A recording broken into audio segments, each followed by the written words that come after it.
Chapter 2 का doubt पूछा है, तब तो ध्यान से देखो।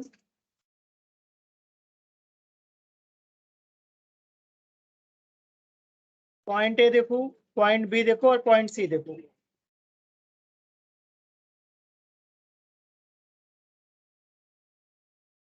मैं दो बातें लिख दे रहा हूँ, electric field comma potential at due to shell.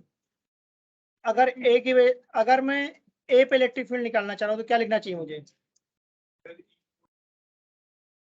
0। क्यों 0? क्योंकि इनसाइड है। और पोटेंशियल क्या होगा ए पर? के क्यू बाई रेडियस। ठीक बात बोली मैंने? ध्यान से देखना, इससे बहुत अच्छा क्वेश्चन कराऊंगा। ए हमारा इनसाइड है क्या? देखो,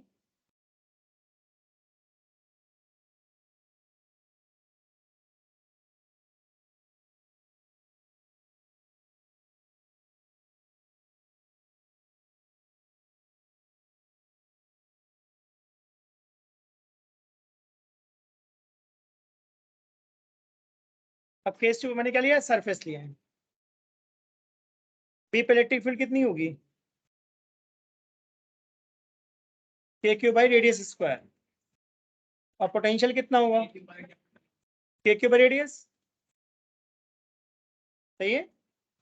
अब केस 3 कहाँ बनाऊंगा? आउटसाइड। इलेक्ट्रिक फील्ड कितना होगा? K Q by small r square. और पोटेंशियल क्या होगा? K Q by distance from centre. ठीक है, तो अगर मैं कहता हूँ ग्राफ बनाओ, दोनों बनाएंगे। वी वर्सेस आर का ग्राफ कैसा बनेगा? बताओ भाई सब लोग। मुझे तो लगता है पहले स्ट्रेट लाइन बनेगा अप टू सरफेस तक, और उसके बाद डिक्रीज होगा। अगर इलेक्ट्रिक फील्ड का ग्राफ पूछूंगा तब कैसा बनेगा? वो यहाँ से 0, फिर उसके बाद करके 8 से फिर जाएगा। बिल्कुल सही, पहले 0 होगी ना इनसाइड, 8 से रिड्यूस करेगा और आउटसाइड 1/r² चलेगा। देख लो भी सब लोग, ये बात मैंने सही लिखी? देख लो।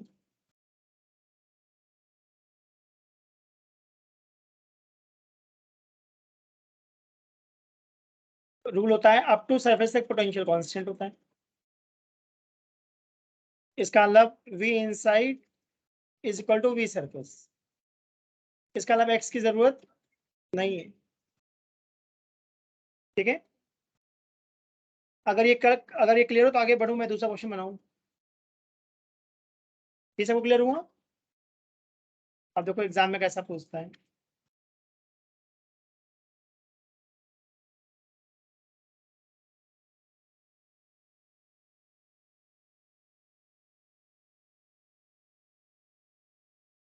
अब इस बार मैंने 2 शेल बना दिए हैं क्या?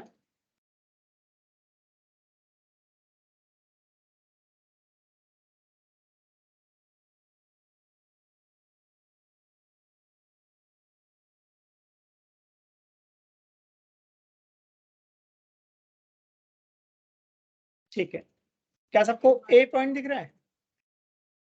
ए पे कितना पोटेंशियल है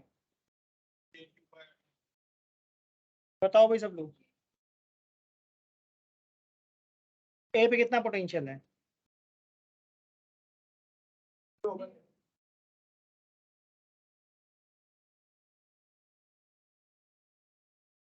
Q1 के से कितना पोटेंशियल होगा? इनसाइड है सर। आउटसाइड नहीं इनसाइड है। क्या लिखूं? R1। और क्यों नहीं Q1? And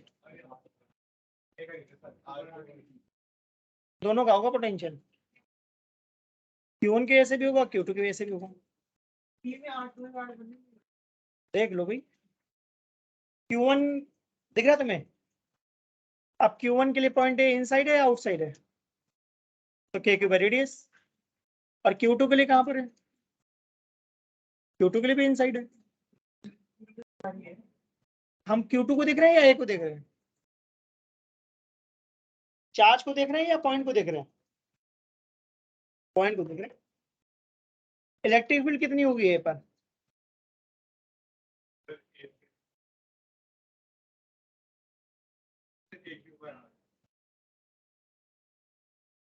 zero. और Q2 के ऐसे वो भी इनसाइड है। देख लो भाई। चलो बी पे निकालो तुम लोग, पोटेंशियल निकालो, इलेक्ट्रिक फील्ड निकालो बी पर।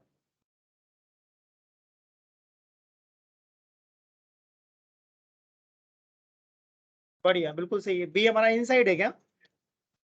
बी पे तो इलेक्ट्रिक फील्ड जीरो होगी।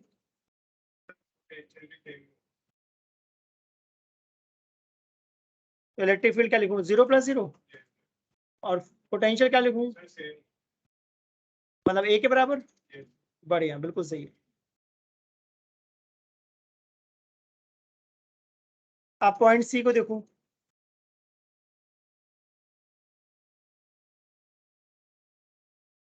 बताओ भाई सी पे क्या होगा? ध्यान से देखो, नहीं तुम्हें कंफ्यूजन बढ़ती जाएगी।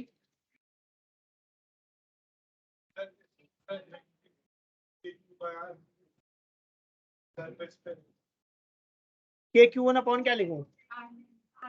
R1 सरफेस पर। Q2 के लिए क्योंकि इनसाइड है। इलेक्ट्रिक फील्ड क्या लिखूं? के Q one by R1 square. बढ़िया, प्लस जीरो। जीरो किसके लिए लिखिए? Q2 के लिए। बढ़िया। अब पॉइंट डी देखो।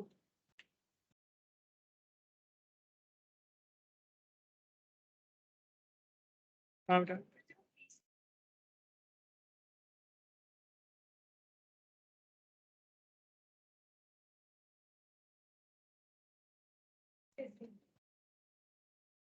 तब वो डी पॉइंट दिखा। अब ध्यान से देखना, थोड़ा यहाँ डिफरेंट चलेगा, ध्यान से देखना। पहले ये बताओ पॉइंट डी Q1 के लिए कहाँ पर है? आउटसाइड। और Q2 के लिए? तो आउटसाइड के लिए मैंने फॉर्मूला क्या बोला था? Distance from centre. तो क्या लिखूं? AD। बढ़िया। और Q2 के लिए? R2, क्योंकि उसके जो इनसाइड है। इलेक्ट्रिक फील्ड कितना होगा डी पर?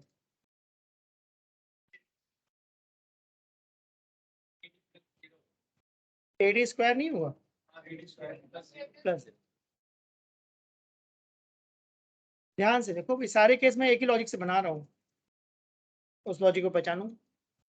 पॉइंट ई Q1 के लिए कहाँ पर है? तो आउटसाइड क्या लिखूं? के Q1 बाई AE या R2 एक ही बात है। और Q2 के लिए? R2। इलेक्ट्रिक फील्ड कितना होगा? के Q1 बाई, हाँ आउटसाइड है ना, एन के Q2 by.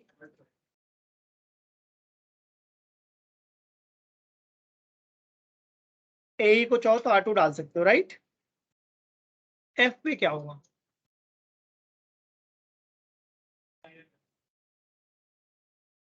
Potential at F क्या लिखूं?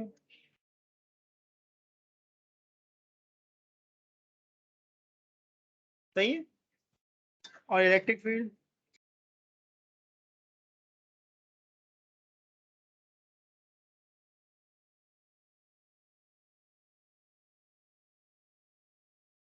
तो इसका मतलब ये इंपॉर्टेंट पॉइंट है कि पॉइंट इनसाइड है या आउटसाइड है, राइट। अगर इलेक्ट्रिक फील्ड के बारे में सोच रहे हो, इनसाइड है तो जीरो, और आउटसाइड है तो के Q by distance from centre का स्क्वायर। और पोटेंशियल में मैंने बोला अगर इनसाइड है तो के क्यू बाई रेडियस, और आउटसाइड है तो के Q by distance from centre. अब मैंने काफी केस करके दिखा दिए, ABCDEF। आई थिंक अब आइडिया लग जाना चाहिए। और ध्यान सुनो, अगर एक बार बात समझ में आ गई तो बस बन जाएगा क्वेश्चन। और नहीं समझ में आई तो क्वेश्चन तो बदलते रहेंगे, फिर से मैं नया क्वेश्चन बना दूंगा। अभी क्वेश्चन तो बदलता ही रहता है हमेशा। कॉन्सेप्ट समझना जरूरी है। अगर ये क्लियर हो तो कुछ एक बात और बताना चाह रहा हूँ, अगर ये सारी बात क्लियर हो तब। जो इसके पहले मैंने बताया था, क्या ये इंपॉर्टेंट कॉन्सेप्ट था? 3 केस बनाए थे, इनसाइड, सरफेस एंड आउटसाइड। सही है। इस पे देख लो, इंडक्शन वाला क्वेश्चन आता है, वो भी बता देता हूँ, अगर ये नोट कर लिया हो तब। ठीक है, करो जल्दी से नोट करो। हाँ, मैं फिर से बोल देता हूँ, अगर किसी को डाउट हो तो ध्यान से सुन लो, ऐसा बुक में तुमको नहीं मिलेगा जो मैं बोल रहा हूँ। आगे छूट आगे।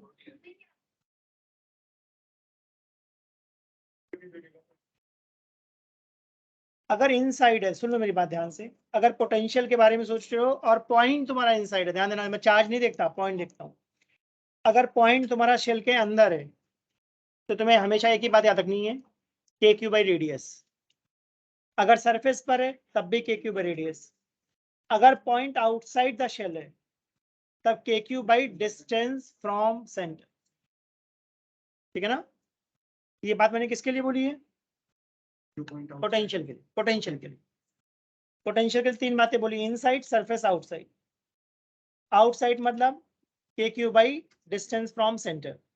सरफेस या इनसाइड का एक ही फॉर्मूला है, के क्यू बाई रेडियस। अब इलेक्ट्रिक फील्ड की बात बोल रहा हूं, अगर इनसाइड है, शेल के अंदर है, तो इलेक्ट्रिक फील्ड 0। अगर सरफेस पर है तो के क्यू बाई रेडियस का स्क्वायर, और आउटसाइड है तो के Q by distance from centre का स्क्वायर। डिस्टेंस फ्रॉम सेंटर बोल रहा हूं मैं। ठीक है, ये बात समझाती। अब तुम लोग देखना ध्यान से, मैं एक बहुत अच्छा क्वेश्चन बताना चाह रहा हूँ, इंडक्शन बेस्ड। ये इंडक्शन वाले क्वेश्चन आते हैं तो प्रॉब्लम क्रिएट करते हैं।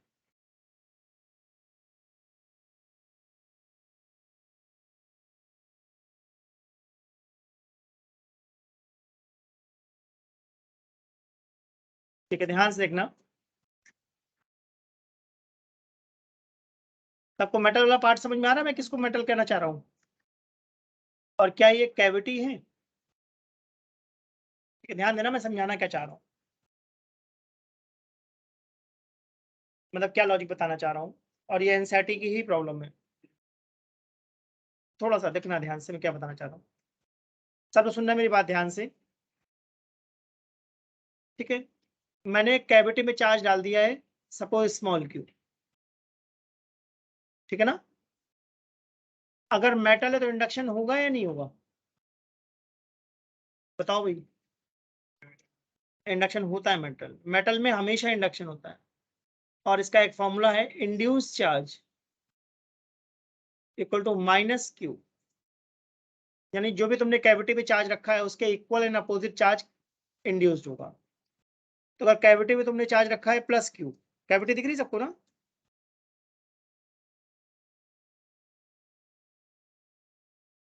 पॉइंटर नहीं दिख रहा। ठीक है, तो अगर प्लस क्यू चार्ज है तो क्या कैविटी में चार्ज आएगा ऐसा? सॉरी, मेटल की इनर सरफेस से माइनस क्यू दिख रहा है, मैं किसको दिखाना चाह रहा हूँ। ठीक है, मैंने यहाँ पे चार्ज कितना ले लिया है, -Q1। तो बाहर चार्ज कितना आएगा, +Q1।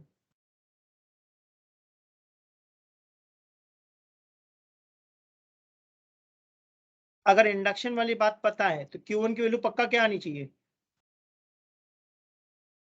कोई बता सकता है Q1 की वैल्यू क्या आएगी? -Q आनी चाहिए। मैं करके दिखाता हूँ, प्रूव करके दिखाता हूँ, सब देखना ध्यान से, मैं इसको प्रूव करके दिखाता हूँ।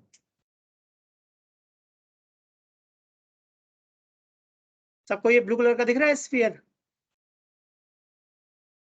देखा सबको? ध्यान से देखो, मैं एक ब्लू कलर का स्फीयर बनाने की कोशिश कर रहा हूँ। देखा? ठीक है, ये जो हमारा ब्लू कलर का स्फीयर है, ये मेरी गॉसियन सरफेस है। तो गॉस थ्योरम याद है सबको? ठीक है, गॉस थ्योरम क्या कहता है? बिल्कुल सही, यानी E डॉट ds किसके इक्वल होगा, Q बाय एप्सिलॉन नॉट। सही है, सही बात है। और Q का मतलब मैं यहाँ कौन सा Q कहना चाह रहा हूँ, जो ब्लू वाले स्फीयर के अंदर है। तो यहाँ तुम ब्लू वाले स्फीयर के अंदर कितना चार्ज दिख रहा है? नहीं, 0 तो नहीं दिख रहा। Plus Q and Q1। अभी हमने Q1 एज्यूम करा, राइट?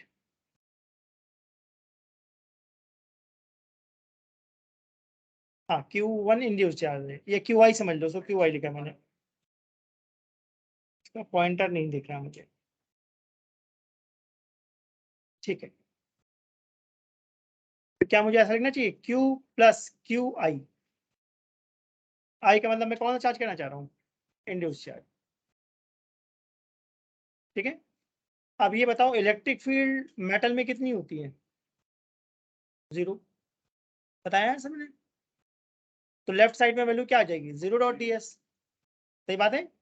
और राइट में क्या बचा, Q plus Q induced upon epsilon not. तो क्रॉस मल्टीप्लाई करने पर क्या Q प्लस Q इंड्यूस 0 आ गया। इसके अलावा इंड्यूस चार्ज कितना आ जाएगा, माइनस। तो मैंने प्रूव करके दिखाया, राइट? इंड्यूस चार्ज कितना आएगा, माइनस, ठीक है। तो इसका अलावा मेटल में हमेशा equal and opposite charge induced होगा।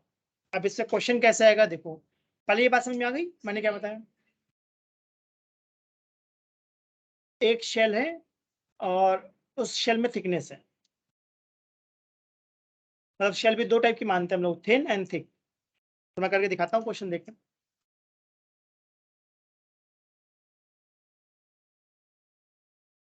अगर ये क्वेश्चन देखना चाहते हो मैंने कहाँ से बताया, मैं दिखाऊं, एक मिनट में शो कर देता हूँ। मोस्ट प्रोबेबली ये क्वेश्चन मिल जाना चाहिए तुम लोगों को एनसीईआरटी में, चैप्टर 1 में।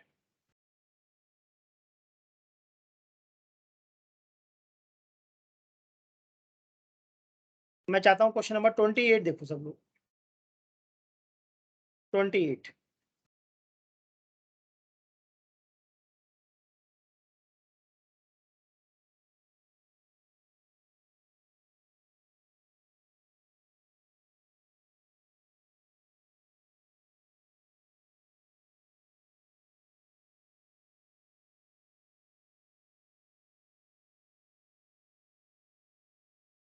A conductor A with cavity as shown in figure is given a charge capital Q. Show that entire charge must appear on outer surface. हमें प्रूव करना है कि जो भी चार्ज दे रहे हो कहाँ पे आ जाएगा, आउटर सरफेस पे। हमें ये प्रूव करना है।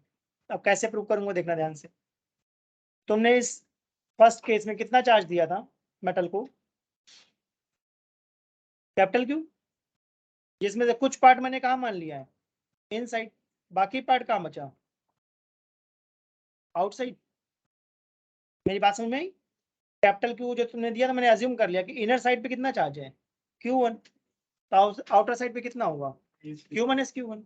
टोटल तो Q ही होना चाहिए, यानी इस Q के दो पार्ट अज्यूम कर लिए क्या, Q1 and Q minus Q, सही बात है। अब मैं डॉटेड से क्या बनाना चाह रहा हूँ, गॉसियन सरफेस। अब मैं लगाऊंगा गॉस थ्योरम, तो गॉस थ्योरम क्या बोलता है, ए डॉट डी एस का इंटीग्रेशन क्या होगा, Q inside by epsilon not.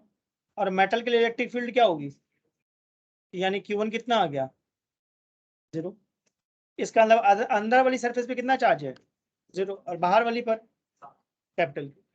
ये मैं प्रूव करना था कि अगर मेटल को जो भी चार्ज दोगे वो हमेशा आउटर साइड पर डिपॉजिट होगा। इसकी डेरिवेशन आती है एग्जाम में, ध्यान रखना। अब बी पार्ट क्या करा पढ़ू,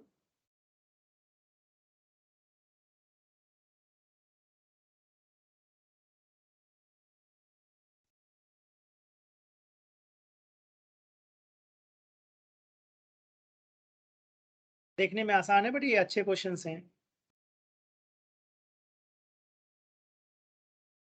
सेकेंड पार्ट में हमने मेटल पे चार्ज तो कैपिटल Q दे ही रखा था, क्या कैविटी में भी कोई चार्ज रख दिया है, कितना चार्ज रख दिया है, कैविटी के अंदर पॉइंट बी दिख रहा है, बी पे कितना चार्ज रखा हुआ है, स्मॉल Q। और इंसुलेट है इसका, हमने इसको आपस में टच नहीं करवाया। ये बात क्लियर हुई। अब देखना ध्यान से, अगर यहाँ Q है तो इंडक्शन से यहाँ मैंने कितना चार्ज मान लिया, Q2, तो बाहर कितना चार्ज होगा, माइनस Q2। पहले ये बात सोचो मैंने सही बोला है, अगर ए सरफेस पे चार्ज प्लस Q2 आया है तो कहीं ना कहीं माइनस Q2 तो आना पड़ेगा ना, क्यों टोटल चार्ज तो कंजर्व होता है, ठीक है। अब फिर से मैं क्या बनाने वाला हूँ, गॉसियन सर। ध्यान से देखना, यहाँ इसमें लोग मिस कॉन्सेप्ट आता है। फिर से मैं क्या लिखूंगा, ई डॉट डी एस क्या होगा, total charge inside upon epsilon not. तो इस बार गॉसियन सरफेस के अंदर मुझे कितना चार्ज दिख रहा है, Q प्लस Q2। एक Q कहाँ रखा है, B पर, और एक Q2 कहाँ पर आया है, हाँ मेटल के अंदर वाली सरफेस पे, कैविटी वाले पार्ट पे। अब इलेक्ट्रिक फील्ड मुझे क्या डालनी पड़ेगी, क्योंकि मेटल है। यहां से मैंने क्या देखा कि Q2 किसके इक्वल है, -Q। इसका मतलब जो मेरा मेटल है, मेटल के अंदर वाली सरफेस पे कितना चार्ज है, -Q, और बाहर वाले पे कितना है, Q -Q2। यहाँ पे Q2 की वैल्यू क्या थी, -Q, तो अल्टीमेटली क्या आ गया, Q प्लस Q। नोट कर लो भाई, कैविटी पे क्यों चार्ज है। यहाँ एक मिसकॉन्सेप्ट क्या बनता है लोगों के दिमाग में, नॉर्मल स्टूडेंट को लगता है कि अंदर वाला स्मॉल क्यू बाहर आ गया है। ऐसा नहीं हो रहा, देखो नोटिस करो मैं क्या बोल रहा हूँ, अंदर वाला स्मॉल क्यू बाहर नहीं आया है, अंदर वाला स्मॉल क्यू तो रखा है वहीं पर, इंडक्शन की वजह से चार्जेस आ गए। मतलब रुको मैं डायग्राम बना के दिखाता हूँ, मैं एक बना के दिखाता हूँ डायग्राम, देखना कि मैं क्या बताना चाह रहा हूँ। देखो ये बड़ा सा हमने क्या बनाया है, मेटल, मेटल दिखा सबको, मैं शेड कर देता हूँ मेटल वाले पार्ट को। फिर तुमने अंदर कैविटी में कितना रखा था, +Q, और बाहरी सरफेस पे कितना चार्ज था, कैपिटल Q, सही। अब मैं कहना चाह रहा हूँ क्या इस +Q की वजह से कुछ इंडक्शन हुआ होगा, और वहां पे चार्ज कितना आ गया, -Q, और बाहर कितना आ गया, +Q। तो ये जो +Q है, ध्यान समझो मैं क्या बोलना चाह रहा हूँ, ये अंदर वाला चार्ज बाहर आ गया है या इंडक्शन की वजह से आया है, अंदर वाला चार्ज अंदर है, डिफरेंस है दोनों बातों में। एक बार क्वेश्चन दोबारा चाहो तो पढ़ लूं, show that total charge on outer surface is this. तो हमें प्रूव करना था आउटर सरफेस पे कितना चार्ज आएगा, Q प्लस Q। अब सी पार्ट में बोल रहा है sensitive instrument is to be shielded from strong electrostatic field. अगर हम चाहते हैं इलेक्ट्रिक फील्ड अप्लाई ना हो, शील्ड करना मतलब प्रोटेक्ट करना, राइट। तो अगर मेरे पास इंस्ट्रूमेंट है जो बहुत ज्यादा सेंसिटिव है, यानी इलेक्ट्रिक फील्ड आने पर खराब हो जाएगा, तो उसको मेटल के अंदर डाल दो, है ना, मेटल के अंदर डाल दो, मेटल के अंदर इलेक्ट्रिक फील्ड नहीं आएगी, तो कैविटी के अंदर सेफ रहेगा।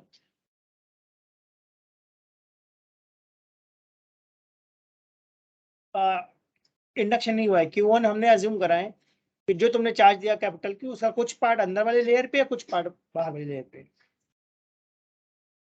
बी पार्ट में ऑलरेडी चार्ज कितना था मेटल पे, Q, और तुमने कैविटी में एक चार्ज और डाल दिया Q। तो अगर कैविटी में Q डालोगे तो इंडक्शन की वजह से Q2 और -Q2 आएगा।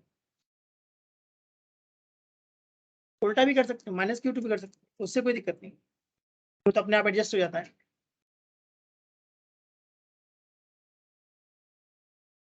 अगर ये कॉन्सेप्ट समझ में आता हो तो मैं क्वेश्चन ऑफ रहा हूँ इसमें। सर अगर जो चार्ज के बाहर जो अंदर हमने +Q दिया, बाहर -Q आ जाएगा, इंड्यूस हो गया, माइनस बाहर जाके प्लस नहीं हो जाएगा, ऐसा नहीं होगा।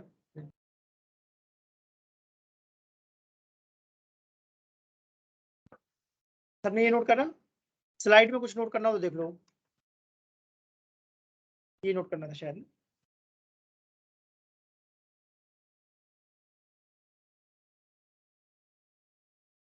इस पे सरफेस चार्ज डेंसिटी वाला क्वेश्चन आता है, मैं दिखाता हूँ कौन सा क्वेश्चन आता है।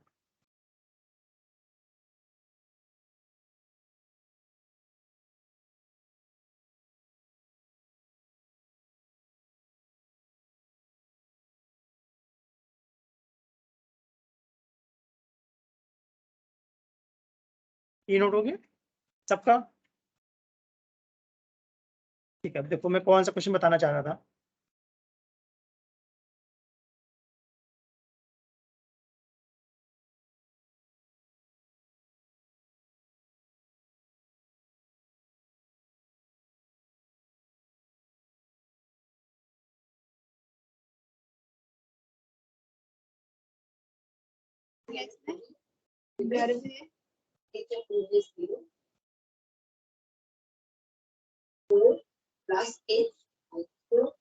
श्रेया नहीं है ना अभी, देखते श्रेया शायद हो सकता है।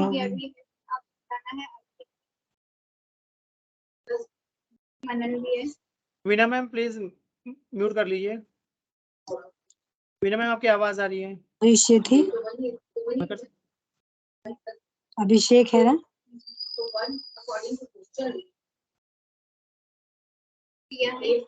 इसी पे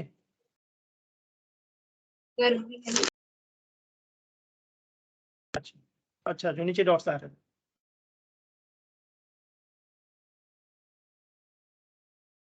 सब लोग देखो मैं कौन सा क्वेश्चन कराना चाह रहा था।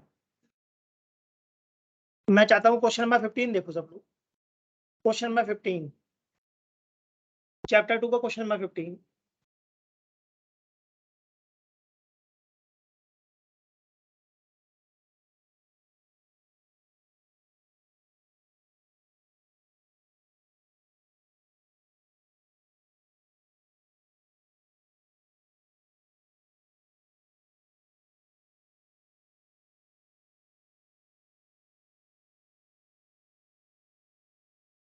तो कॉन्सेप्ट कहाँ पे बताया गया था? फर्स्ट चैप्टर में। क्वेश्चन कहाँ पे डाला था, नोटिस करा तुम लोगों ने? Second chapter. A spherical conducting shell of inner radius r1 and outer radius r2 has charge capital Q। तो कैपिटल Q चार्ज कहाँ पर होगा?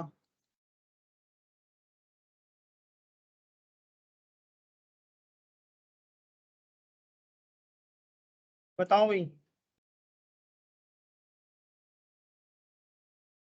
देखो मैं बनाता हूँ। हमारे पास जो कैविटी है वो थिन है या उसके अंदर कुछ रेडियस है? रेडियस बोला ऐसा कुछ हमें ना, 2 रेडियस बोली है। इसका अलावा इस कैविटी के अंदर थिकनेस है या नहीं है?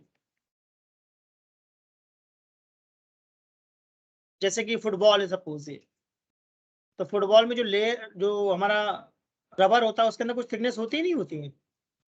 ठीक, तो हमारे क्वेश्चन में कह रहा है spherical conducting shell of inner radius r1 and outer radius r2 has a charge q। तो चार्ज q कहाँ होगा? कंडक्टिंग बोला है क्या? तो हमने देखा कंडक्टिंग बॉडी पे जब भी चार्ज दोगे, चार्ज कहाँ रुकेगा, अंदर या बाहर? बाहर। तो आउटर सरफेस पे आ गया चार्ज, ये राइट। इस चार्ज को मैंने क्या जूम कर लिया, प्लस कैपिटल Q। यहाँ तक की बात क्लियर है? अब देखो क्या कह रहा है।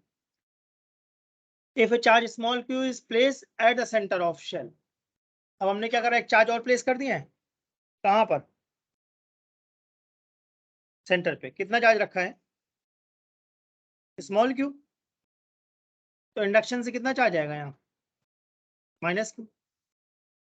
ठीक बात बोलो। अगर यहाँ पर -q तो आउटर सरफेस पे कितना आएगा? +q। सिग्मा का मतलब क्या होता है?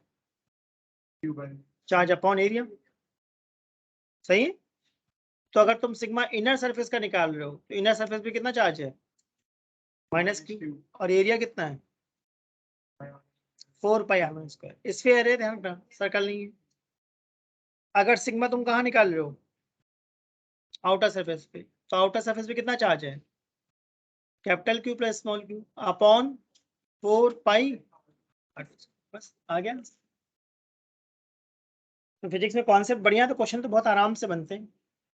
कॉन्सेप्ट बढ़िया होना चाहिए।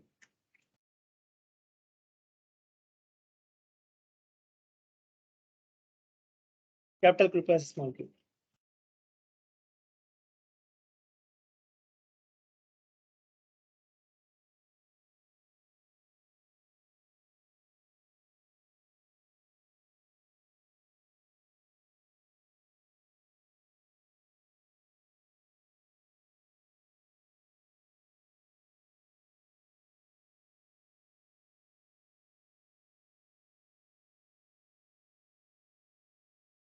फिजिक्स में थोड़ा चलता ही कॉन्सेप्ट है, अगर कॉन्सेप्ट बढ़िया है तो बन जाएगा क्वेश्चन।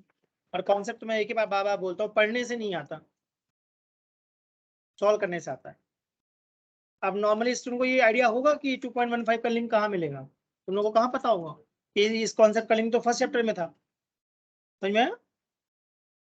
तो जितना प्रैक्टिस करोगे तुमको उतना कॉन्सेप्ट रिकॉल होगा। अगर ये क्लियर हो तो आगे बढ़े। ठीक है, अब देखो गॉस थ्योरम के बारे में एक बात और बताना चाह रहा हूँ, अच्छा कॉन्सेप्ट है। अगर तुम लोग मॉड्यूल सॉल्व कर लोगे तो ये क्वेश्चन मिला होगा। और नहीं कर रहे हो तो करना शुरू कर दो भाई, मॉडल में काफी बढ़िया क्वेश्चन है। क्या सबको स्फीयर 1 और स्फीयर 2 दिख रहे? ये लास्ट स्लाइड।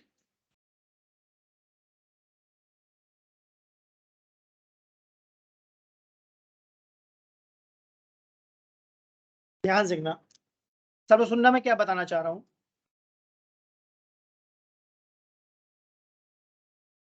क्या सबको चार्ज 3 कूलम, 5 कूलम, 10 कूलम दिख रहा है? ठीक है ना। नॉर्मली गॉस थ्योरम हमेशा हम वैक्यूम में सॉल्व करते हैं, राइट। अब मैंने इस बार क्या करा, जो S1 सरफेस है दिख रहा है, इसके अंदर एक मीडियम भर दिया है। ठीक है, चलो देखना ध्यान से क्या बता रहा हूँ, ये अच्छा क्वेश्चन है, ज्यादातर लोग गलती करके आते हैं इसको। सपोज उस डाइलेक्ट्रिक कांस्टेंट की वैल्यू मैंने कितनी दे दी है, 5। ठीक, तो अगर तुम फ्लक्स थ्रू स्फीयर 1 निकाल रहे हो तो क्या लिखोगे? Q by epsilon not K। Notice करा मैंने क्या बोला? Q बाई एप्सिलॉन नॉट तो गॉस थ्योरम होता है वैक्यूम में, अगर मीडियम आ गया तो Q by epsilon not K। तो यहाँ Q कितना दिख रहा है? और बहुत क्लियरली मैं बोलता हूँ हमेशा, Q कौन सा लेना है? इनसाइड। तो S1 के अंदर कितना चार्ज दिख रहा है? 3 coulomb upon epsilon not into 5। I hope सबको पहली बात समझ में आई। ये तो आसान पार्ट था। Q बाई, हाँ, अब मैं मेनली जो बताना चाह रहा हूँ वो स्फीयर 2 की बात करना चाह रहा हूँ। स्फीयर 2 को ध्यान से देखो, स्फीयर 2 के अंदर कितना चार्ज है? 8। बट यहाँ एक प्रॉब्लम है, 5 में कुछ पार्ट में डाइलेक्ट्रिक है, कुछ पार्ट में डाइलेक्ट्रिक नहीं है। ध्यान दिया सबने? तो इस बार देखो मैं क्या लिखूंगा, मैं लिखूंगा 3 अपॉन 3 कूलम दिखा, upon epsilon not K plus 5 upon only epsilon. सही बात है, बस नोट करो। एग्जाम में इसका रेशियो पूछता है, flux through sphere 1 upon flux through sphere 2। तो मुझे लगता है 1 बाई एप्सिलॉन नॉट कॉमन हो जाएगा न्यूमरेटर में, क्या बचेगा? 3 बाई 5, और डिनोमिनेटर में भी 1 बाई एप्सिलॉन नॉट कॉमन ले लूँ तो बन जाएगा 3 बाई 5 प्लस 5। ये मेरे हिसाब से आ जाएगा 3 बाई 5 अपॉन 28 बाई 5। तो इसका आंसर आना चाहिए 3 बाई 20।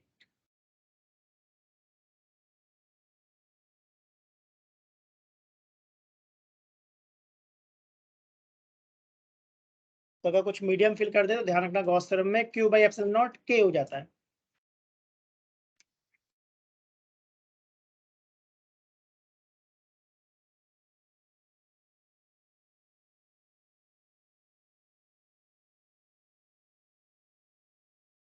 S1 वाला या S2 वाला, कौन सा कह रही हो?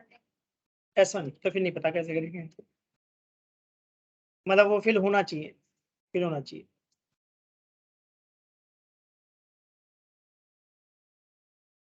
आई होप सबको क्लियर हो गई। अब देखो बेटा, तुम्हारा वो डाउट दूर हुआ है नहीं हुआ, जो तुमने मुझसे पूछा था, वो डाउट क्लियर हुआ है नहीं हुआ? देखो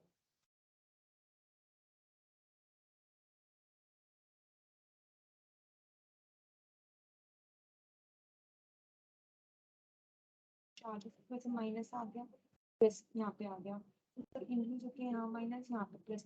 इस पॉइंट पे निकालें तो प्लस की वजह से चार्ज लेंगे तो माइनस। सारे लोग, सर ये चारों सारे, इन दोनों का इफेक्ट तो कट ही जाएगा, इन दोनों का भी कट जाएगा, खाली ये बचेगा।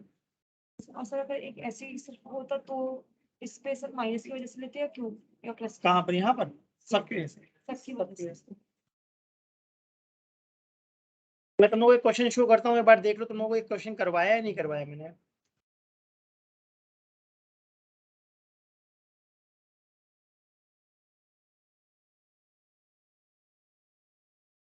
एक बार क्वेश्चन नंबर 23 देख लो तुम लोगों को आता है या नहीं आता, ये एग्जाम में तो बहुत आता है। क्वेश्चन नंबर 23 एक बार चेक कर लो तुम लोग करवाया है नहीं करवाया है क्वेश्चन में, नहीं करवाया।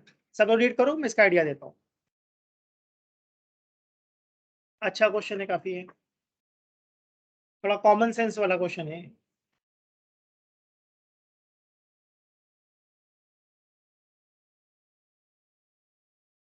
An electric technician requires a capacitance of 2 microfarad in a circuit across a potential difference of 1000 volt. तो हमें 2 माइक्रोफैराड बनाना है, और कितने वोल्ट पे? 1000 वोल्ट पे।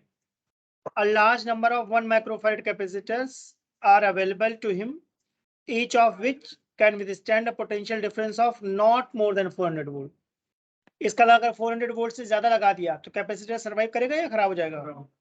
इसका 400 से कम रखना है हमें, सही है। तो मुझे जो समझ में आया वो ये समझ में आया कि तुमको मैंने बहुत सारा कैपेसिटर दे दिया, और हर कैपेसिटर की कैपेसिटी कितनी है? 1 माइक्रोफैराड, और कितना वोल्ट बियर कर सकता है? 400। और मैंने कहा मुझे एक डिजाइन बना के दिखाओ जिसमें कितना वोल्ट बियर करवाना है? 1000। ठीक है ना। तो एक बेसिक लॉजिक है भाई, एक कैपेसिटर कितना बियर कर रहा है? 400 वोल्ट, है ना। अगर पैरेलल में लगाओगे तो वोल्टेज पे कोई डिफरेंस आएगा नहीं आएगा? नहीं आएगा। इससे फिर सीरीज में लगाओ। अगर तुमने 2 कैपेसिटर लगा दिए तो अभी कितना बियर करेगा? 800। तो हमारा पर्पस सॉल्व हुआ या नहीं हुआ? नहीं हुआ, हमें तो 1000 करवाना था, एक और लगा दिया। अब तीनों मिलकर कितना बियर करेंगे? ठीक है ना। मेरा पर्पस था 1000 वोल्ट पे काम चल जाए। थोड़ा ज्यादा है कोई दिक्कत नहीं, कम नहीं होना चाहिए, कम है तो पक्का खराब हो जाएगा। तो जो तुमने अभी अरेंजमेंट लगाया उसमें तुमने 3 कैपेसिटर सीरीज में लगा दिए, और तीनों का कैपेसिटेंस इंडिविजुअली कितना है? 1 माइक्रोफैराड, 1 माइक्रोफैराड, 1 माइक्रोफैराड। इन तीनों ने मिलकर कितना वोल्ट बियर कर सकते हैं? 1200। मेरा एम कितना था? 1000। थोड़ा ज्यादा है, नो प्रॉब्लम। अब इन तीनों को सीरीज में लगाने में वोल्टेज वाली प्रॉब्लम तो खत्म हो गई, बट कैपेसिटेंस वाली प्रॉब्लम अभी भी रिटेन है। इंडिविजुअली कितना कैपेसिटेंस था? 1 माइक्रोफैराड। तीनों को सीरीज में लगा दिया तो अब कितना हो गया? 3 माइक्रोफैराड या 1/3 माइक्रोफैराड? सोच लो सब लोग। 1/3, 1/3। मुझे कितना बनवाना था? 2 माइक्रोफैराड। तो अब ज्यादा करना चाहते हो या कम? ज्यादा करना चाहते हो। तो अगर कैपेसिटेंस ज्यादा करना चाहते हो तो सीरीज में लगाऊं या पैरेलल में? तो पैरेलल में लगा दी। ये लॉजिकल क्वेश्चन है, इसमें कुछ सॉल्व नहीं करना है, बस समझना है। ध्यान से सुनोगे अपने आप समझ में आएगा। ठीक है, ध्यान से देखना। मैंने ऐसी कितनी लेयर्स बना दी? 3। फर्स्ट लेयर का 1/3, सेकंड लेयर का 1/3, और थर्ड लेयर का भी 1/3। तो मिलकर कितना बन गया? 1। सही ना। तभी हमारा पर्पस फुलफिल हुआ है। अभी प्रॉब्लम है, अभी प्रॉब्लम है। अभी तो तुमने 1 बनाया है, और मैंने कहा था मुझे चाहिए कितना? 1000 वोल्ट वाला 2 माइक्रोफैराड, ये मेरी रिक्वायरमेंट थी। तो तुमने 1000 वोल्ट को तो फुलफिल कर दिया, बट अभी 2 तक नहीं पहुंचे ना। अभी कहाँ तक पहुंचे हैं? 1 तक। तो अभी और लगाओ, 3 ब्रांचेस और लगाना पड़ेगा ऐसे, 1, 2 एंड 3।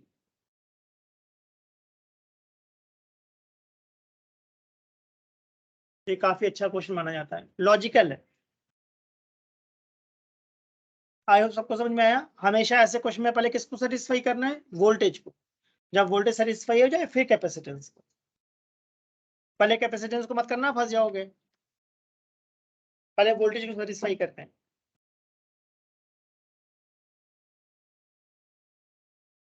अभी ऐसा क्वेश्चन मैंने एमईटी में देखा है कोई यहाँ पे एमईटी का? कोई नहीं है। एमईटी में आया था ऐसा क्वेश्चन, जेई मेन में आ चुका है क्वेश्चन। तो कॉन्सेप्ट समझो, अगर एक बार तुम्हारे दिमाग में कुछ कॉन्सेप्ट आ गया, आफ्टर 6 मंथ्स भी अगर तुमने एग्जाम में कुछ भी देखा तो तुमको क्लिक कर जाएगा, अच्छा हाँ इस तरीके से कुछ करना था। जैसे हमने कैपेसिटर लगाया, जैसे हम कार खरीदने गए, कार पे लिखा हुआ है मैक्सिमम स्पीड 200 किलोमीटर/आवर। तो इसका मतलब हम 200 पे कार थोड़ी नहीं चलाएंगे, समझो मेरी बात को। जैसे एक कैपेसिटेंस लिखा है, उस पर लिखा है 400 वोल्ट, मैक्सिमम लिमिट 400 वोल्ट है। तो हम उसको 400 पे काम करेंगे या थोड़ा कम पे काम करवाएंगे? क्योंकि अगर 401 हो गया तो खराब हो जाएगा। तो अगर 2 कैपेसिटर लगाती तो 800 वोल्ट को मैक्सिमम बिहेव करता, और मैं कितना वोल्टेज भेजना चाहता हूँ तो खराब हो जाएगा। तुमने 3 लगा दिए तो 1200 वोल्ट तक खराब नहीं होगा, तो अगर मैं 1000 भेज रहा हूँ तो कोई दिक्कत नहीं। अगर तुम 4 लगा दोगी तो कोई दिक्कत नहीं है, बट कॉस्ट बढ़ जाएगी। हमें तो बेस्ट वे देखना होता है ना, कॉस्ट इफेक्टिव व्यू। 800 वाले में खराब हो जाएगा। तुम्हारा जो इंस्ट्रूमेंट है वो 800 वोल्ट को भी कर सकता है, और मैं 1000 वोल्ट की बैटरी लगाने वाला हूँ, तो 100% खराब हो जाएगा। जैसे कि मान लो तुम्हारा मोबाइल है, तुम्हारे मोबाइल को 10 वोल्ट चाहिए, और मैंने तुम्हारे मोबाइल में एक चार्जर लगा दिया जो 20 वोल्ट भेज रहा है, खराब हो जाएगा। ठीक बात बोली? चार्जर 10 वोल्ट भेज सकता है और तुम्हारी मोबाइल की बैटरी 12 वोल्ट भी कर सकती है, तो प्रॉब्लम नहीं है। जैसे रिक्वायरमेंट थी 1000 वोल्ट, तुमने जो अरेंजमेंट लगाया वो मैक्सिमम कितना बियर कर सकता है? 1200 मैक्सिमम। इसका मतलब 1000 में कोई दिक्कत थोड़ी नहीं है। ठीक बात है। 1100 होता तब भी दिक्कत नहीं थी, बट अगर 1300 वोल्ट होता तो फिर मुझे एक और लगाना पड़ता, फिर 3 से काम नहीं चलता। ठीक है, इसके बाद देखो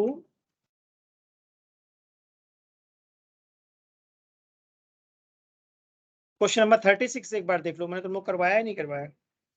करवाया, देख लो भाई सब लोग।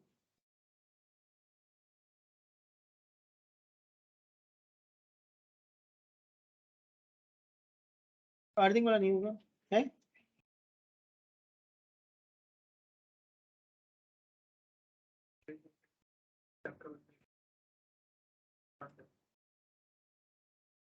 मेरे हिसाब से अर्थिंग वाला नहीं हुआ। अर्थिंग वाला कॉम्पिटिटिव में बताता हूँ मैं, बता देता हूँ। तुम लोग जानना चाहते हो बता देता हूँ। क्वेश्चन नंबर बताओ तो मुझे पता चलेगा। ये 29 वाला? अच्छा ठीक है, कोई बात नहीं, कोई बात नहीं, मैं करके दिखाता हूँ। देखो तुम लोगों को कॉन्सेप्ट सिखाता हूँ, ध्यान से देखना। इसमें 2 टाइप के क्वेश्चन बनते हैं, दोनों बताता हूँ। सॉरी, स्फेरिकल कैपेसिटर है हमारा, राइट?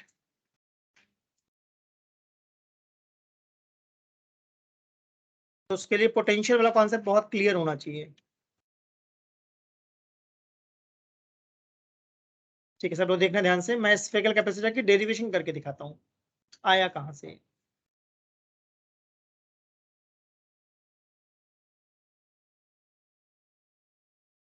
ठीक है, सबको 2 स्फीयर दिख रहे हैं? एक रेडियस मैंने स्मॉल आर ले ली और एक रेडियस कैपिटल आर। ठीक,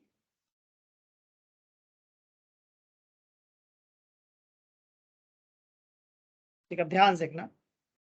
जो इनर वाला स्फीयर है हमारा, इसको मैंने चार्ज प्लस क्यू दे दिया है। ठीक है, इनर वाले स्फीयर को कितना चार्ज दे दिया है? Plus capital. तो क्या आज हमने इंडक्शन के बारे में कुछ आइडिया लिया? तो जो बाहर वाला स्फीयर है, क्या इसके पास 2 सरफेस हैं? जो आउटर स्फीयर है उसके पास 2 सरफेस है क्या? तो उसके इनर सरफेस पे चार्ज कितना आएगा? Minus Q. और आउटर सरफेस पे कितना आएगा? प्लस। ये बात क्लियर हुई? अब हमने बाहर वाली सरफेस को क्या कर दिया है? अर्थिंग। ठीक, ध्यान सुनना, पहले नोट करने में मत लग रहना, पहले सुनना कि मैं बताना क्या चाह रहा हूँ। यहाँ पे मिस कॉन्सेप्ट डेवलप होता है लोगों को। मैंने अर्थिंग किसको करा है? आउटर सरफेस को। तो मैं बहुत क्लियरली बोलना चाहता हूँ, जिस भी सरफेस को तुम अर्थिंग करोगे उसका पोटेंशियल पक्का 0 होगा। चार्ज 0 हो भी सकता है और नहीं भी हो सकता है। नोटिस कर मेरी बात को, पोटेंशियल पक्का 0 होगा, चार्ज 0 हो भी सकता है और नहीं भी। अगर आउटर सरफेस को अर्थिंग करा है तो चार्ज भी 0 हो जाएगा और पोटेंशियल भी 0 हो जाएगा। मैं प्रूव करके दिखाता हूँ। पहले ये बताओ, पॉइंट ए दिख रहा है सबको? चलो सुनना मेरी बात ध्यान से। पॉइंट ए पर कितना पोटेंशियल होगा? K Q by capital R plus K minus Q upon capital R. सोचो मैंने क्या लिखा? ए पे पोटेंशियल बी वाले की वजह से भी होगा और माइनस क्यू वाले की वजह से भी होगा।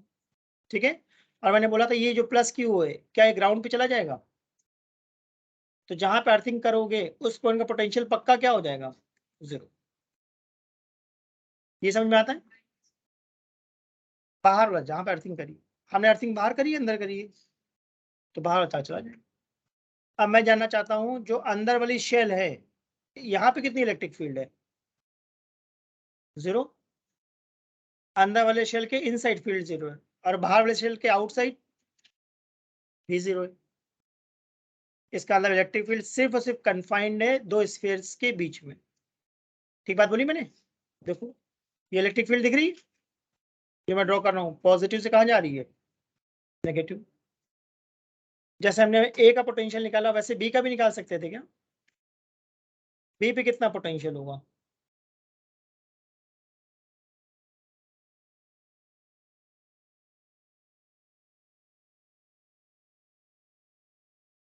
K Q by small R and K minus Q by capital. Minus Q दिख रहा है तुम लोगों को? और मैंने कहा था अगर बाहर वाली सरफेस को तुमने अर्थिंग करी है तो उसका पोटेंशियल तो पक्का 0 होगा। चार्ज 0 हो सकता है, मे और मे नॉट। अगर आउटसाइड है तो चार्ज भी 0 होगा। जैसे मैंने अर्थिंग ए को करी थी क्या? अब तुम लोग घर पे ट्राई करके देखना सेम क्वेश्चन, और इस बार अर्थिंग किसको करना? बी को 0 करना। मैंने किसको अर्थिंग करवाई थी? ए को। अब तुम लोग घर पे ट्राई करना। देखो मैं क्वेश्चन बना रहा हूँ।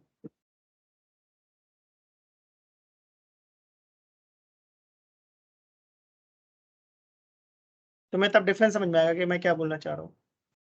इस बार मैंने अर्थिंग किसको कर दी है? अंदर वाले को, राइट?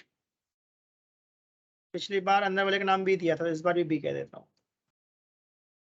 तो मैंने इस बार अर्थिंग किसको करी? बी को। तो बी का पोटेंशियल पक्का क्या होगा? बट चार्ज नहीं होगा। ठीक है, जो मैं अभी करके दिखा रहा हूँ उसमें मैंने अर्थिंग किसको करी थी? बाहर वाले को। तो ए का पोटेंशियल पक्का क्या होगा? और चार्ज भी 0 हो जाएगा।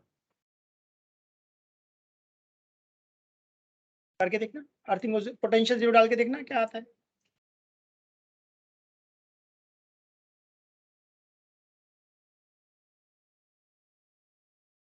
हमारे सिलेबस में जो ये वाला है, दूसरा केस नहीं है, ये जो बता रहा हूँ इस सिलेबस में हमारे।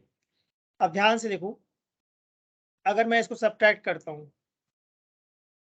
तो क्या ये K minus Q by r cancel हो जाएगा? यहाँ पर मुझे माइनस लिखना चाहिए था ना? बताओ भाई, ठीक लिखा मैंने? तो V A minus V B कितना आ गया? के क्यू कॉमन है, 1 by R minus 1 by small are.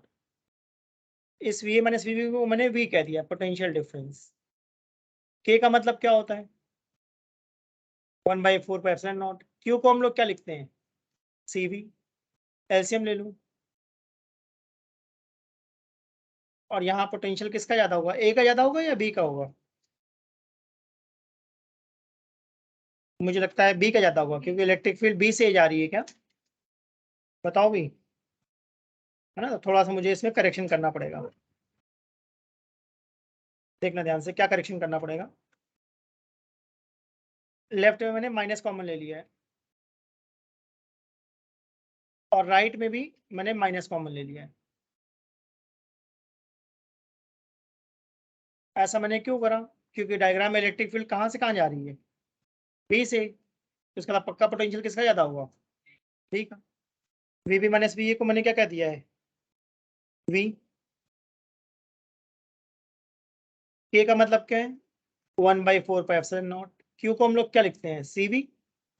LCM ले लियो, कुछ कैंसिल आउट हुआ? वी कट गया क्या? और सी का फॉर्मूला क्या बन गया? 4 pi epsilon naught r r upon r minus are.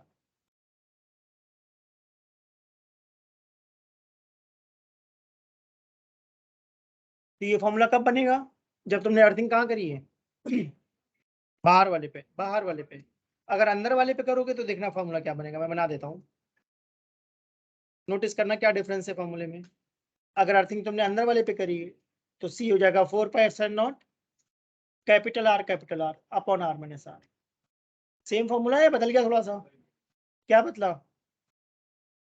इस बार दोनों कैपिटल आ रहे हैं क्या? पिछली बार देख लो।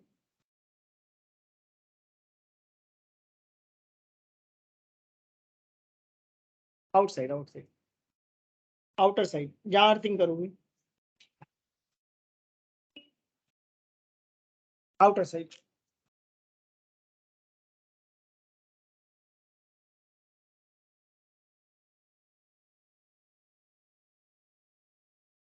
मैं क्लियरली लिख देता हूँ उससे, ठीक। अब देखो जो एनसीईआरटी में क्वेश्चन दिया वहां पे अर्थिंग की बात करी है नहीं करी है? पहले ये पॉइंट ये दिख रहा है मैं कहाँ की बात कर रहा हूँ? आउटसाइड की। अब एनसीईआरटी वाला क्वेश्चन देखो, क्वेश्चन में कह रहा है show that capacitance is this.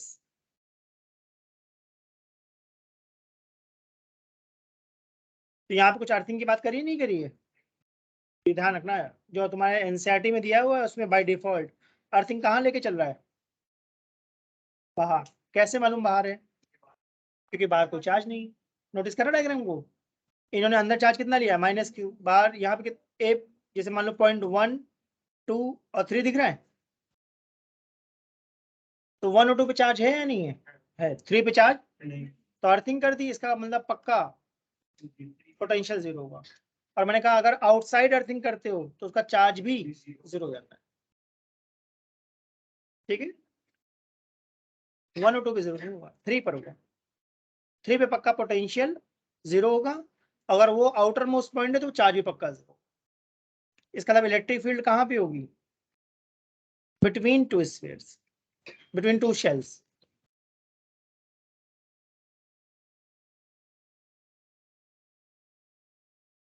Normally हम लोग शेल को थिन लेते हैं ना, यहाँ पे थिक लिया गया है, इसलिए डिफरेंस आ रहा है।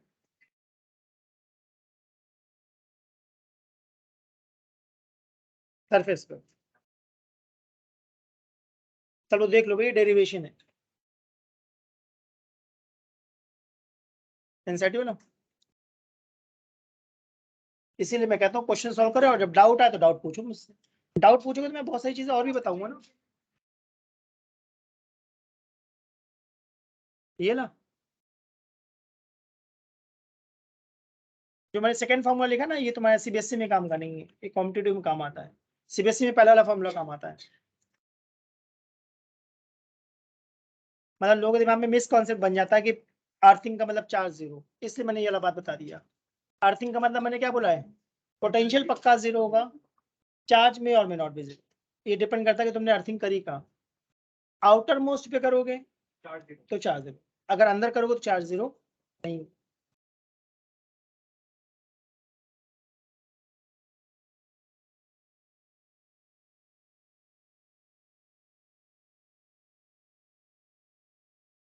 तुमने एनसीईआरटी करी नहीं करी चैप्टर 1 2 की? करो भाई करो। अब 1 और 2 में कोई और डाउट हो तो बता दो भाई, या 3 4 में कोई डाउट हो तो पूछ लो।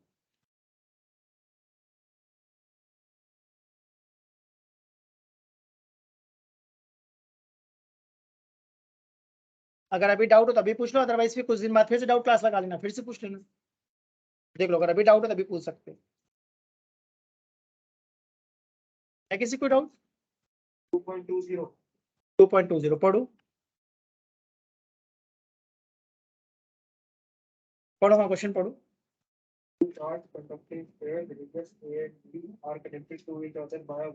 ठीक है छोड़ दो, मैं समझ गया। देखो सब लोग ध्यान से, दो स्फीयर हैं, इन दोनों स्फीयर को टच करा दिया, तो टच कराने में क्या इनमें आपस में चार्ज फ्लो होगा? कब तक फ्लो होगा? जब तक पोटेंशियल सेम ना हो जाए। मानते हो? एक की रेडियस r1 मान लिए, दूसरी की रेडियस r2। एक पे फाइनली चार्ज q1 है और दूसरे पे चार्ज फाइनली q2। तो फाइनली पोटेंशियल इक्वल होगा या नहीं होगा? तो k q1 बाई r1 किसके इक्वल होगा? तो q1 बाई q2 किसके इक्वल है? r1 by r2। सही। अब ऐसे क्वेश्चन में बोलता है या तो इलेक्ट्रिक फील्ड का रेशियो बताओ या सरफेस चार्ज डेंसिटी का रेशियो बताओ, ठीक है ना।